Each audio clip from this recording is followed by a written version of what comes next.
जय श्री कृष्णा। आप सभी स्वस्थ रहें, सुरक्षित रहें और खूब खुश रहें। हर दिन यही मेरी अभिलाषा है।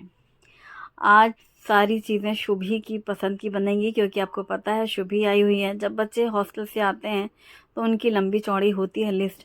हमें क्या बनाना होता है ये सोचना ही नहीं है, बस बनाना ये होता है कि उन्हें खाना क्या है। तो उसकी लिस्ट के अकॉर्डिंग कढ़ी हो चुकी है, पकौड़ा कढ़ी, दाल तो खैर बननी ही बननी है। और हाँ, राजमा के बिना तो क्या ही कहना बच्चों की। छोले, राजमा, पनीर, ये भी उनकी फरमाइश लिस्ट में रहता ही है। आपने शुभम के लिए भी हमेशा मेरे से सुना होगा। हालांकि दोनों ही बच्चों की चॉइस सेम है, बस एक को ये है कि घर में मिल रहा है, एक को है कि बाहर है, तो उसे कुछ ज़्यादा ही याद आता है। तो इसलिए जब वो आती है घर तो वो चीज़ें तो बननी ही बननी होती हैं। तो आज बन रहे हैं घर में राजमा, जिसके लिए मैंने ओवरनाइट सोक करके रखा हुआ था राजमा। राजमा एक बहुत ही सिंपल तरीके से मैं बनाती हूँ, शायद अभी पिछले 3-4 बारों से मैं हमेशा ऐसे ही बनाती हूँ। इसमें ना तो तेल डालने की ज़रूरत होती है, ना प्याज मसाला पीसने की ज़रूरत होती है। तो ये भीगे हुए राजमा हैं। साथ ही यहाँ पर 2 टमाटर काट लिए हैं मैंने, 1 प्याज काट ली है, अदरक को कद्दूकस कर लिया है, हरी मिर्ची बारीक काट ली है। इसको सब चीज़ों को कुकर में डालना है। तो ये भीगे हुए राजमा हैं। साथ ही इसमें 2 कटे हुए टमाटर डालेंगे, 1 प्याज मैंने काट के डाला है, हरी मिर्ची कटी हुई, अदरक कद्दूकस किया हुआ और लहसुन की कलियां बारीक कटी हुई। साथ में ताज़ा धनिया पत्ता भी डाल देंगे। इसमें हम कुछ मसाले बेसिक से जैसे हल्दी पाउडर, धनिया पाउडर और मिर्ची पाउडर भी डालेंगे। नमक स्वाद के अनुसार। खड़े मसालों में तेज पत्ता, दालचीनी, बड़ी इलायची, लौंग और काली मिर्ची डाली है। 2 से 3 चम्मच इसमें शुद्ध घी डालेंगे। फिर इसमें डालेंगे पानी। जितना राजमा है उसे डबल या ट्रिपल ही डाल दो, क्योंकि फिर बाद में वो ज़्यादा गाढ़ा हो जाता है और ऐसी सब्जियां ग्रेवी सभी को पसंद होती है। तो पानी डाल करके कुकर बंद और इसे 3-4 विसिल लेंगे, यानी कि जो राजमा है पूरा सॉफ्ट होने तक इसको पका लेंगे। तो जो भी राजमा की क्वालिटी है आपको पता होगा, जो आप रेगुलर यूज़ करते हैं, कि तो कितनी विसिल लेनी है। कई बार 3-4 में गल जाता है, कई बार नहीं गलता, लेकिन ये चित्रा वाला राजमा है जो कि बहुत अच्छा सॉफ्ट होता है। राजमा बनेंगे तो जीरा राइस भी बनेंगे, जिसके लिए मैंने चावल को अच्छे से साफ़ करके, साफ़ पानी डाल करके कुछ देर के लिए साइड में रख देना है। आप चाहे तो बासमती राइस का यूज़ कर सकते हैं, मैं यहाँ पर रेगुलर राइस का इस्तेमाल कर रही हूँ। साथ ही साथ में आपके साथ द इंडस वैली की कुछ न्यू प्रोडक्ट को अनबॉक्सिंग करने वाली हूँ। ये है stainless steel vacuum insulated bullet flask with flip lid, double wall, vacuum insulated, hot and cold 1000 ml bottle. तो ये 1 लीटर की है और इसमें पानी ठंडा भी रहता है। अगर आप ठंडा रखते हैं तो लंबे समय तक ठंडा रहता है, गर्म पानी डालते हैं तो लंबे समय तक गर्म रहता है। और ये इसमें जो फ्लिप लिड है, इससे आप अगर पानी निकालना भी इजी है। और ऊपर से एक ये ग्लास वाला जैसा एक लिड होती है, वो भी ढक्कन जैसा इसमें लगा हुआ है। जितनी भी देर आप इसमें पानी ठंडा या गर्म रखें, बहुत लंबे समय तक इसमें ठंडा या गर्म होता है। ऑफिस के लिए भी बढ़िया है और ट्रैवलिंग के लिए भी बहुत बढ़िया है। घर में भी कई बार रूम में रखना है, छोटे बच्चे हैं तो उनके साथ में भी ऐसी बॉटल बहुत यूज़ में आती है। सेकेंड है ये कुकर, स्टेनलेस स्टील कुकर। ये ट्राइप्लाई स्टेनलेस स्टील 2 लीटर का कुकर है। ये 1 से 2 लोगों के लिए बढ़िया रहता है, ज़्यादा बड़ी फैमिली के लिए नहीं, ये स्मॉल फैमिली के लिए है। जैसे कि मैं जो है ना छोटा कुकर चावल वगैरह के लिए मैं यूज़ करती हूँ, उसी तरीके से है ये। ग्रेवी वाली सब्जियाँ जैसे ज़्यादा क्वांटिटी में कोई बनानी है उसके लिए नहीं है, लेकिन हाँ 2 लोगों के लिए कई बार थोड़ी सी सब्जी बनानी है, जैसे ड्राई सब्जी बनानी है या फिर कुछ ग्रेवी, हल्की सी ग्रेवी है वैसी वाली सब्जी बनानी है, तो उसके लिए भी बढ़िया होता है। ये फ्लैट बॉटम है, इसे आप इंडक्शन में भी यूज़ कर सकते हैं, गैस स्टोव में भी यूज़ कर सकते हैं। और ये 2 लीटर स्टेनलेस स्टील कुकर है। ये पैन कुकर है, तो आप इसमें सूखी सब्जियां भी बहुत आसानी से बना सकते हैं और इसको पैन की तरह भी यूज़ कर सकते हैं। और थर्ड ये प्रोडक्ट है 100% pure iron woke with steel cool touch handle and silicon grip है, टॉक्सिन फ्री है, ये शीट आयरन है, प्री सीजनड है, 2 लीटर कैपेसिटी है इसकी। और ये वोक पैन फ्राइंग के लिए भी बढ़िया होता है, चाइनीज़ आप कोई भी बच्चों के लिए बना सकते हैं, बहुत बढ़िया है इसमें। तो इंडस वैली प्रोडक्ट ब्रांड का कोई भी प्रोडक्ट परचेज़ करते वक्त यदि आप मेरा कोड अभिलाषा गुप्ता यूज़ करते हैं तो आपको मिलता है 12% का एक्स्ट्रा डिस्काउंट। लेकिन याद रखिएगा, ये डिस्काउंट सिर्फ इनकी वेबसाइट पर ही एप्लीकेबल होता है। कल के व्लॉग में आपने देखा था मैंने बनाया था पनीर, तो ये होममेड पनीर है और पनीर के साथ दोनों ही बच्चों का फेवरेट मैं नाश्ता बनाने वाली हूँ। तो ये पनीर को मैं यहाँ पर लेंथ वाइज कट कर रही हूँ। आप चाहें तो इसे क्यूब्स में भी कट कर सकते हैं। बहुत ही इजी रेसिपी है, जल्दी से बन जाती है। शाम में बच्चों को हल्की भूख है तो भी आप इसे बना सकते हैं, और ब्रेकफास्ट टाइम पे या फिर बच्चों को लंच बॉक्स में भी दे सकते हैं। तो ये मैंने घर पर बनाया है, वो वीडियो आप देख सकते हैं कि मैंने ये होममेड पनीर कैसे रेडी किया है। बस लेंथ वाइज थोड़े से बड़े पीसेज ये कट कर लिए हैं। साथ ही इसमें मैं शिमला मिर्च डालूँगी, और शिमला मिर्च को भी ऐसा लंबा कट करेंगे। अगर आप क्यूब्स कट में करते हैं पनीर कट, तो उसी तरीके से फिर शिमला मिर्च को भी कट कर लीजिएगा। तो एक बड़े साइज़ की शिमला मिर्च है, उसको भी इस तरीके से मैंने लंबा लंबा काट लिया है। साथ ही आप इसमें स्प्रिंग अनियन भी डाल सकते हैं, वो भी इसमें बहुत अच्छा लगता है। और चाहे तो बच्चों को पसंद है थोड़ा इसमें ब्रोकली वगैरह भी मिक्स कर सकते हैं। वेजिटेबल्स भी बच्चों को खिलाने के लिए इस तरीके की जो सौते करके सब्ज़ी बनती है या स्टार्टर बनता है, ये बच्चों को बहुत पसंद होता है। और पनीर तो पसंद होता ही, इसके साथ ही मम्मियाँ सब्जियाँ का भी जुगाड़ बना लेती हैं। तो ठीक वैसा ही यहाँ पर मैंने सब्जियों में से गाजर लिया है, गाजर को भी पतला पतला लंबा लंबा कट किया है, और शिमला मिर्च लिया है। आप इसमें कैप्सिकम अगर रेड और येलो मिलती है तो वो भी आप इसमें यूज़ कर सकते हैं। तो मैंने गाजर को पतला लंबा कट किया है और शिमला मिर्च किया है, और ये हो गया पनीर के साथ में। साथ ही यहाँ पर प्याज, मैं नॉर्मल प्याज यूज़ कर रही हूँ तो लंबा काट रहे हैं। अगर आप स्प्रिंग अनियन यूज़ करेंगे ना तो उसका ग्रीन वाला पार्ट भी इसमें मिक्स करेंगे तो भी वो बहुत अच्छा लगता है।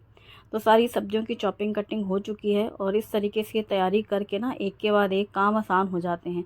बनाऊंगी तभी जब बच्चों को खाना हो, तो गरम गरम खाने में वो अच्छा लगता है। तो जब इनके नाश्ते का टाइम आएगा तो ये प्रिपरेशन करके रखी है मैंने।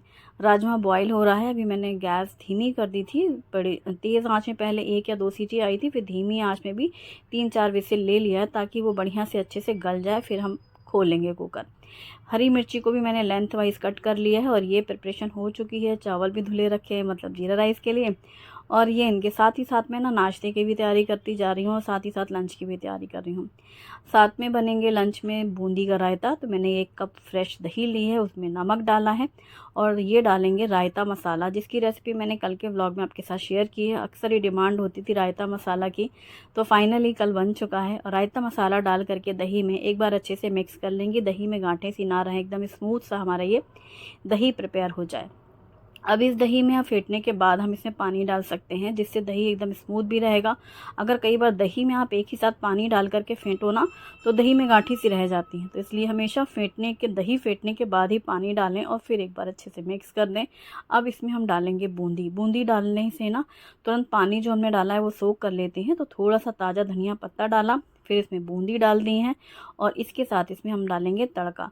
तड़के के लिए तड़के पैन में 2 चम्मच शुद्ध घी गरम करेंगे। आप घी या तेल किसी का भी तड़का लगा सकते हैं। फिर राई, जीरा और हींग का तड़का लगाएंगे। जैसे ही राई, जीरा, हींग की खुशबू आएगी और चटकने लगती है ना जीरा और राई, फिर इसमें चुटकी भर डालेंगे मिर्ची पाउडर, और इस तड़के को डाल देंगे रायते में, और एक बार मिक्स कर देंगे। ये बूंदी का रायता तैयार। छौंक लगाने के बाद हमेशा लिड कवर कर दें, जिससे हींग की खुशबू ना रायते या किसी भी चीज़ में आप छौंक लगाते हैं दाल वगैरह में, तो उसकी पूरी सुगंध रहती है। तो ये हींग की खुशबू बहुत अच्छी लगती है। और इस बार तड़के को मिक्स कर देंगे तो ये बूंदी का रायता तैयार। राजमा, जीरा राइस और बूंदी का रायता। लंच की प्रिपरेशन भी होती जा रही है, और बच्चों के नाश्ते की भी तैयारी हो चुकी है। ये ढक करके मैंने साइड में रख दिया है। और वैसे दही की कोई भी चीज़ आप बनाते हैं, रायता वगैरह, तो बनाने के बाद हमेशा फ्रिज में रखें। इसलिए मैंने उसको फ्रिज में रख दिया है, जिससे वो ठंडा भी रहेगा खाते वक्त, और ये खट्टा भी नहीं होगा। कुकर को वॉश करने से पहले मैं इसका स्टिकर निकाल लेती हूँ। स्टिकर निकालने का बहुत ही अच्छा तरीका यही होता है, बहुत अच्छी टिप होती है ये। गैस में हल्का सा बर्तन को गर्म करें, हल्की सी आंच दिखा दें, तो जो स्टिकर होता है ना बहुत ईजिली रिमूव हो जाता है। अगर ये काम आप नहीं करते हैं तो अगर पानी से धुलने के बाद फिर आप कितनी भी कोशिश करो, वो जो उसकी जो चिपकने वाला है ना, वो पीछे नीचे से चिपका रह जाता है ग्लू, और ऊपर का स्टिकर निकल जाता है आधा अधूरा सा, वो बहुत गंदा लगता है। तो हमेशा इसी तरीके से निकालें। फिर मैंने इसको वॉश कर लिया है, और ड्राई करने के बाद कुकर में डाला है घी। घी गर्म होने के बाद इसमें ज़्यादा से जीरे डाले हैं, और तेज पत्ते का तड़का लगाया है। जीरा और तेज पत्ता डाल करके धुले हुए चावल और नमक डाल करके मिक्स करके कुछ देर भून लेंगे। घी के साथ जब ये चावल भूने जाते हैं ना, बहुत प्यारी खुशबू आती है। शुद्ध घी में जीरा, जब ज़्यादा सा जीरा और तेज पत्ता और ये चावल अब भूनो, चावल और घी की खुशबू सब मिक्स होने लगती है, अच्छे से भुन जाए। जब वो चावल ऐसे ट्रांसपेरेंट सा दिखने लगे ना, वो घी में भुनता है, फिर इसमें डाल दें पानी, और कुकर की लिड लगा दें। लिड लगाने के बाद हमेशा ऐसे विसिल लगाएं, जिससे ना ये जो लिड प्रॉपर लग जाती है अच्छे से, क्योंकि कई बार गर्म होता है कुकर, भाप होती है तो स्टीम रहती है, तो वो अच्छे से फिर लिड नहीं लगती है। और ये आउटर लिड कुकर है। और अब जो ये मैंने यहाँ पर राजमा बॉईल करने रखा था उसे खोल लेते हैं। चावल जीरा राइस हमारा 1 विसिल में तैयार हो जाएगा। मैं गैस बंद कर दूँगी 1 विसिल के बाद। राजमा बहुत अच्छे से बॉईल हो गए हैं, बहुत बढ़िया बने हैं, बहुत अच्छी खुशबू और इस राजमे का बहुत बेहतरीन टेस्ट आता है, यकीन मानो। हाँ, बच्चे थोड़े से बड़े हो जाएं, उनको एक सेट है कि हाँ वह दूसरे तरह का राजमा खाना है, वो बात अलग है। अगर आपकी बात में कन्विंस हो जाते हैं बच्चे, तो इस तरह का राजमा बहुत बढ़िया होता है। अब तड़के पैन में घी गरम करके जीरे डाले हैं, हींग डाली है, कसूरी मेथी डाली है और इसमें डालेंगे थोड़ी सी कश्मीरी लाल मिर्ची और साथ ही इसमें थोड़ी सी रेगुलर मिर्ची, दोनों ही मिर्ची का मैंने यूज़ किया है, जिससे तड़का लगा देंगे हम इसमें राजमा में। और राजमा में तड़का डाल करके मिक्स करके ना इसको एक बार अच्छे से खौला देंगे। जैसे उबाल सी आने लग रही, गर्म है राजमा, तो इसको गैस में रख दिया कुछ देर के लिए। और ये जो हमने तड़का डाला है ना, ये पूरा मिक्स होकर के एक उबाल आ जाए बस केवल। राजमा पूरा गल चुका है, सीटी लगाने की ज़रूरत नहीं है और बहुत ही बेहतरीन इसकी खुशबू आती है। लास्ट में जो तड़का लगता है ना, हींग, जीरे और कसूरी मेथी के साथ मिर्ची पाउडर, बहुत ही बढ़िया सा तड़का लग गया। अब राजमा भी रेडी हैं और जीरा राइस भी रेडी है। अब राजमा में लास्ट में डाला है ताज़ा कटा हुआ धनिया पत्ता। एक बार हमने पकाते समय भी डाला था, लास्ट में भी डाल देंगे। और अब इस राजमा को हम ट्रांसफ़र कर लेंगे। तो ये मैंने स्टॉक पॉट में ट्रांसफ़र कर लिया है। जैसे कि लंच टाइम पे या जब हमें फिर से गर्म करना हो तो ये इजी रहते हैं। तो कोई भी ऐसे बर्तन में मैं खाना निकालती हूँ जिससे हम उसको रीहीट करने में भी यूज़ कर सकें। तो ये स्टॉक पॉट में मैंने डाल के रख दिया राजमा, और जब लंच टाइम पे फिर से गर्म करना है तो हम अगेन इसमें गर्म कर सकते हैं, जिससे मुझे क्लीनिंग करने में इजी हो जाएगा। कुकर वगैरह सारे किचन बर्तन वगैरह मैं साफ़ कर लूँगी। और अब ये 1 सीटी हो चुकी थी, स्टीम पूरी निकल चुकी है, तो जीरा राइस का कुकर भी खोल करके देख लेते हैं। इसके ऊपर से थोड़ा सा ताज़ा कटा हुआ धनिया पत्ता डाल दिया। लो, हमारा जीरा राइस भी तैयार। एक बार अच्छे से मिक्स कर देंगे। कभी भी चावल वगैरह कुकर में बनाए ना, तो उसको हमेशा हिला देना चाहिए, जिससे जब भी ठंडा भी हो जाएगा ना ये चावल, आप सर्व करेंगे तो एक एक दाना खिला खिला बिखरा हुआ सा जीरा राइस रहेगा। अभी कुकर गर्म है तो थोड़ी देर मैं इसमें ही रहने देती हूँ, बाद में मैं ट्रांसफ़र कर लूँगी। तो ये मैंने धनिया पत्ता डाल के मिक्स करके चावल पूरा खिला दिया है और फिर इसको ढक दिया है। अब चलो वोक पैन में तेल डाल करके गरम करने रखते हैं। और ये मैं मूंगफली का तेल इसमें डाल के गरम कर रही हूँ। और मैं सबसे पहले फ्राई करूँगी। ये वोक पैन को फ्राइंग के लिए भी यूज़ कर सकते हैं, कुकिंग के लिए भी। तो मैं चिप्स फ्राई कर रही हूँ। अभी शुभी आई हुई है, जब वो गई थी ना तो होली के पहले ही चली गई थी वो। और होली के टाइम पर हमने बनाए थे पापड़ और चिप्स, आपके साथ रेसिपी भी शेयर की थी। और ये चिप्स मैंने घर पर बनाए थे, कमरे में ही सुखाए थे। जी हाँ, और ये वही चिप्स हैं। तो उसको कल मैंने पापड़ तले थे, कल या परसों, तो 2 दिन से पापड़ खाए, उसने बहुत पसंद आया उसको आलू के। तो मैंने सोचा चलो आज चिप्स तल लेते हैं। तो खाने के साथ तो अच्छे लगता ही, कुछ कुरकुरा बच्चों को, और साथ ही साथ ये रहता है शाम में कुछ खाना है तो चलो हल्का सा चिप्स वगैरह साथ में ले लिए। तो इसलिए ये चिप्स मैंने फ्राई किए हैं। गरम गरम तेल में थोड़े थोड़े बैचेस डालते हुए ये चिप्स डाल करके, चिप्स थोड़े थोड़े बैचेस में फ्राई करें तो वो पूरे अच्छे से फैलते हैं बढ़िया से, और ये बहुत ही टेस्टी हैं।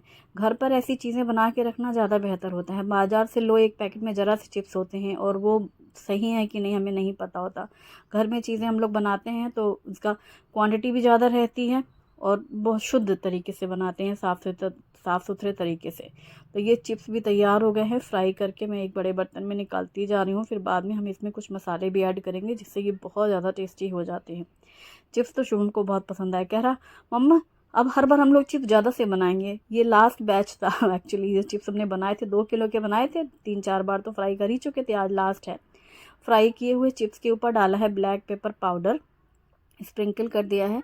साथ ही इसमें हल्का सा नमक, वैसे मैंने पकाते समय भी नमक डाला ही था जो, लेकिन वो उसमें हल्का सा फीका था। और ये थोड़ी सी कश्मीरी लाल मिर्ची डाल देंगे। अब ये नमक, मिर्ची और काली मिर्ची का पाउडर, ये सारी चीज़ें चिप्स में डाल करके उछाल करके अच्छे से पूरे चिप्स में मिक्स कर देंगे। और बहुत ही ज़्यादा टेस्टी और क्रिस्पी हमारे ये पोटैटो चिप्स रेडी। तो इसकी रेसिपी लिंक मैं डिस्क्रिप्शन में दूंगी, आप चेक कर सकते हैं। अभी भी आप घर पे बना सकते हैं, इतनी तेज़ गर्मी रहती है। और चलो अब इन लोगों के नाश्ते की तैयारी कर लेते हैं। उसी वोक पैन में जो फ्राइंग का तेल था वो थोड़ा ज़्यादा ही है, तो वो मैं सारा तेल निकाल दे रही हूँ। अब इसमें मैंने 1 बड़ा चम्मच तेल डाला है और जो पनीर हमने काट के रखे थे इनको हम फ्राई कर लेंगे। गरम तेल है और पैन भी गरम है वोक में, और इसमें पूरा अच्छे से हल्का सा फ्राई करेंगे सौते करके, बिल्कुल लाल लाल सा हो जाए, थोड़ा सा करारा सा हो जाए, ऐसा पनीर खाने में बच्चों को अच्छा लगता है। पनीर ये फ्राई करने के साथ ही इसमें हल्का सा नमक और थोड़ी सी कश्मीरी लाल मिर्ची डालेंगे, जिससे पनीर फीके फीके से भी ना रहें। और पनीर फ्राई करने के बाद इनको हम पहले निकाल लेंगे। बाद में इसमें ही हम सब्जियां जो हमने काट के रखी उनको भी हल्का सा सौते करेंगे। पकाने की ज़रूरत नहीं होती सब्जियों को, बस हल्का सा करेंगे। और ये बहुत ही टेस्टी ड्राई ये पनीर भी खाने में बहुत अच्छा लगता है, क्योंकि सब्जी जितनी बार घर में मैं पनीर बना रही हूँ लगातार घी से, तो मटर पनीर की सब्ज़ी 2-3 बार से बन जा रही है ना, और लेकिन ये अलग ही टेस्ट है। अब उसी वो पैन में तेल वही है जो पनीर निकालने के बाद, उसी तेल मैंने नहीं डाला, फिर ये डाल दिए सब्जी, गाजर, शिमला मिर्च और प्याज, इनको भी हल्का सा सौते कर लेंगे और आँच को तेज़ रखेंगे। इसी के साथ इसमें नमक हल्का सा, चिली फ्लेक्स, ऑरिगेनो और सोया सॉस, टोमेटो केचप डाला है, और फिर डाल दिया है ये फ्राई किया हुआ पनीर भी साथ में मिक्स कर दिया। इसमें आप स्प्रिंग अनियन भी डालना, वो भी बहुत अच्छा लगता है। अगर इसी तरीके से आप बनाना चाहें तो बच्चों के लिए सोया का भी बना सकते हैं, जो सोयाबीन न्यूट्रीला का। लास्ट में इसमें डाला है 1 चम्मच सफ़ेद तिल, बहुत अच्छा लगता है इसमें टेस्ट इसका। और स्प्रिंग अनियन है नहीं, धनिया पत्ता डाल नहीं रही हूँ मैं इसमें, नहीं तो मन तो हो रहा है बार बार कि इसमें भी डाल दूँ क्या, कि ये क्यों बिना धनिया पत्ते के बिना कुछ अधूरा सा लग रहा है, लेकिन नहीं डाला है मैंने। और गर्मा गर्म बस जैसे ही सारी चीज़ें मिक्स हो गई ना, सफ़ेद तिल डालने के बाद बस मिक्स हो गया, और सोया सॉस, टोमेटो केचप, और क्या डाला था, chilli flakes, oregano, black pepper powder, salt, और कुछ भी नहीं। और ये गर्मा गर्म प्लेट तैयार। इसी को कोई भी नाम दे दो, पनीर है तो बस बच्चों को पसंद है। दोनों ही बच्चों के लिए प्लेट लगा करके उनको दिया, अब वो लोग अपना नाश्ता कर रहे हैं। ये चिप्स मैंने फ्राई किए थे, इनको एक डब्बे में भर के रख देंगे, जिससे आराम से 2-3 दिन खाए जाएंगे। जब मन हुआ बच्चे अपना निकालो और खाओ, तो ये काम भी रहता है। थोड़े थोड़े से चिप्स पापड़ तलना मुझे बड़ा बेकार लगता है, मैं ऐसे ही तल के रखती हूँ। अब लास्ट में मैं बना रही हूँ रोटियाँ, तो चलो फुल्का सेक लेते हैं। लंच की सारी प्रिपरेशन हो चुकी थी, रायता बना के फ्रिज में रखा हुआ है, जीरा राइस रेडी है, और राजमा भी तैयार है। अभी लिस्ट में क्या हुआ, राजमा, कढ़ी दालें, हाँ अभी छोले बाकी है ना। तो बस यही 4-6 चीज़ें रहती हैं। जब बच्चे हॉस्टल से आते हैं तो उन 3-4-6 चीज़ों की डिमांड रहती है, और जो चीज़ अच्छी लगे उसको बार बार खाने का दिल करता है। कह रही है शुभी मम्मा ढोकले एक बार फिर से बनाएंगे, हमने कहा एक बार क्यों, फिर से ज़रूर बनाएंगे, उसे उस दिन अच्छे लगे। जैसे मन नहीं भरता ना इतने दिनों में, तो 3 महीने में तो आई है वो, तो एक एक चीज़ें ये रहता है याद करके बना लो। अच्छा गर्मी इतनी है कि सुबह देखो देर से लोग नाश्ता करते हैं, अब लंच बना के रख दिया, अब जब खाएंगे तब अपना उसी टाइम पे फिर से गर्म हो जाएगा राजमा। रोटियां घी लगा के रख दी हैं, रोटियां सबको कम ही लेनी है क्योंकि राजमा के साथ सबको चावल ही खाने हैं। तो बस ये है कि बनाना है, तो ये भी करके रख लिया है मैंने। और चावल जो मैंने कुकर में अभी धनिया पत्ता मिक्स करके रखा था, अब मैं फाइनली ट्रांसफ़र कर ले रही हूँ इस पतीले में, क्योंकि मुझे बर्तन साफ़ करने हैं ना। और चावल तो अभी भी गर्म ही है, मतलब मैंने अभी कुकर से ट्रांसफ़र किया तो गर्म है, पर मुझे क्लीनिंग करनी है, सारे बर्तन वगैरह साफ़ करने हैं। तो पतीले में निकाल के रखा, पूरा एक एक दाना चावल का ट्रांसफ़र किया, तो पूरा खिला खिला दाना है। और ये चावल अगर आप किसी ऐसे बर्तन में निकाल के रखते हैं ना कुकर में से, तो आप शाम तक भी देखेंगे थोड़े से भी चावल बच जाएंगे, तो एक एक दाना अलग अलग ही रहता है। अब सारी किचन क्लीनिंग भी हो गई, और जब लंच टाइम पे ये हुआ कि चलो अब खाना खाना है, तो फ्रिज से निकाला है ठंडा ठंडा बूंदी का रायता। और बूंदी डालने के बाद ना थोड़ा सा भी जो हमने पानी डाला होता है वो बूंदी पूरा सोख कर लेती है, तो रायता एकदम थिक हो जाता है। और बहुत ज़्यादा टेस्टी यमी सा राजमा है, बहुत लेस ऑयल जो कहते हैं ना लोग, तो इसको लेस नहीं, विदाउट ऑयल है ये विदाउट ऑयल वाला राजमा है। मात्र 2 चम्मच शुद्ध, 2 या 3 चम्मच शुद्ध घी डाला गया था। और प्याज व्याज पीसने का, घंटों मसाला भूनने का, तेल वेल डालने का काम नहीं, मसाले भी एकदम लेस मसाले का है। तो ये बहुत ही टेस्टी लगता है। साथ में कुरकुरे चिप्स हैं, चपाती हैं, और मैंगो सीज़न है तो मैंगो तो होगा ही। मीठे की अब कोई ज़रूरत नहीं लगती, क्योंकि आम ही मीठे का काम कर ले रहा है। वीडियो पसंद आए तो लाइक ज़रूर करें, अपनी फैमिली और फ्रेंड्स के साथ भी शेयर करें, और इन सभी न्यू प्रोडक्ट की परचेजिंग लिंक डिस्क्रिप्शन में है, चेक कर लें।